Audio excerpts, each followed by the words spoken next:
जीवन मिशन में ईडी की एंट्री हुई। आज राजस्थान में 1 दर्जन ठिकानों पर छापे मारे हैं। जयपुर, अलवर सहित अन्य जिलों में छापे मारे हैं। जयपुर में 3 ठिकानों पर ईडी की कार्रवाई चिन्हित हुई। करीब 7 घंटे से जयपुर में कार्रवाई में जुटी है ईडी की टीम। बनी पार्क में रिटायर्ड आरएएस अमिताभ कौशिक के आवास पर कार्रवाई। वहीं बनी पार्क में ही संजय बड़ाया के यहां भी चल रही ईडी की कार्रवाई। वैशाली नगर के गांधी पथ पर कल्याण सिंह कविया के यहां कार्रवाई। और कार्रवाई का एक ही मकसद, जल जीवन मिशन में कितने करोड़ का और कितने स्तर पर घोटाला हुआ, फर्जीवाड़ा हुआ, उसकी जानकारी प्राप्त करना चाहते हैं ईडी के अधिकारी। और लगातार कार्रवाई जारी है। पल पल की अपडेट आपको दे रहे हैं। जल जीवन मिशन को लेकर के लगातार ही शंका बनी हुई थी। बीजेपी के नेता इस मिशन को लेकर के कई मौकों पर घोटालों की बात करते आए हैं और फिर इस मामले में एसीबी की एंट्री हुई थी। एसीबी ने एएन, एक्सीएन, जेएन को पकड़ा था। उनके आवास पर देर रात ईडी की टीम पहुंची थी। फर्स्ट इंडिया ने वो खबर भी आपके साथ साझा की थी और लगातार कार्रवाई को लेकर अपडेट आपको पल पल की दी थी। और ये माना जा रहा था तभी से ही कि ईडी की एंट्री जल्द हो सकती है इस मामले में।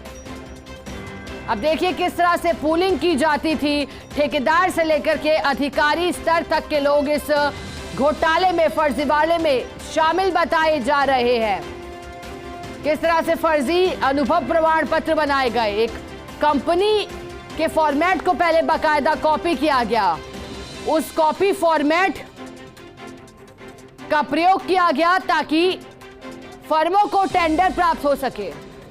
1 नहीं, 2 नहीं, बताया जा रहा है कि 38 से ज्यादा टेंडर्स फर्जी तरीके से लिए गए हैं। अब आप सोचिए, जब इतने बड़े स्तर पर घोटाला हो रहा है तो सवाल लगातार यही खड़े हो रहे हैं कि क्या ये वाकई में एक्सीएन, एएन और जेएन के लेवल पर किया जा सकता है या फिर अन्य लोगों की भूमिका भी इसमें संदिग्ध है। क्या और भी खुलासे हो सकते हैं। प्रदेश में ईडी की कार्रवाई से बड़ा अपडेट आपको बता दें। संजय बड़ाया के घर ईडी की रेड। संजय बड़ाया के घर ईडी को भारी कैश मिला। करीब 4 करोड़ रुपए कैश मिलने की सूचना। इसके अलावा 3 जगह कार्रवाई चल रही है। बहरोड से बड़ी खबर, जलदाय विभाग के एक्सीएन मायालाल सैनी को साथियों संग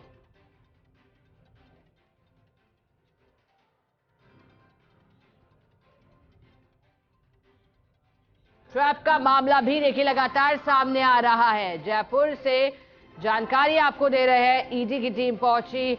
जयपुर में चल रही है कार्रवाई 3 ठिकानों पर। सूचना मिल रही है कि अलवर में भी रेड जारी है ईडी की।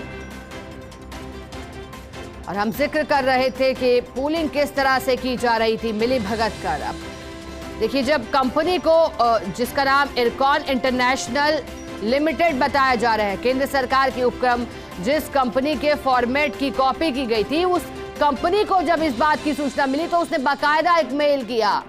मेल करके सूचित किया कि इस तरह से घोटाला किया जा रहा है, हमारे नाम का इस्तेमाल किया जा रहा है। और उसके बाद भी इस मामले में संज्ञान नहीं लिया गया, ये बड़ा सवाल। और अधिक जानकारी के साथ हमारे साथ ब्यूरो चीफ नरेश शर्मा जुड़ गए हैं फोन लाइन पर। नरेश जी, जानकारी दीजिएगा, और क्या अपडेट है ईडी की कार्रवाई को लेकर, और क्या कुछ सामने आया है कार्रवाई में। देखिए, अभी ईडी की जो टीम है वो जांच कर रही है, कुछ कागजात खंगाल रही है और कुछ पूछताछ भी किए जाने की सूचना है। और जब तक कार्रवाई पूरी नहीं हो जाती तब तक क्या क्या उनके कोई दस्तावेज या कोई नगद राशि अगर मिली है तो कितनी मिली है, ये सभी जब ईडी की कार्रवाई आज की पूरी होगी उसके बाद ही तय हो पाएगा। लेकिन जहां तक बात करें कि ईडी की कार्रवाई के बाद जो जल विभाग है, जो पानी का महकमा है, उसमें जरूर खलबली है। जो हेडक्वार्टर है जल भवन, वहाँ से कई सीनियर जो इंजीनियर है वो गायब है, फील्ड का नाम लेके दफ्तर से गायब है।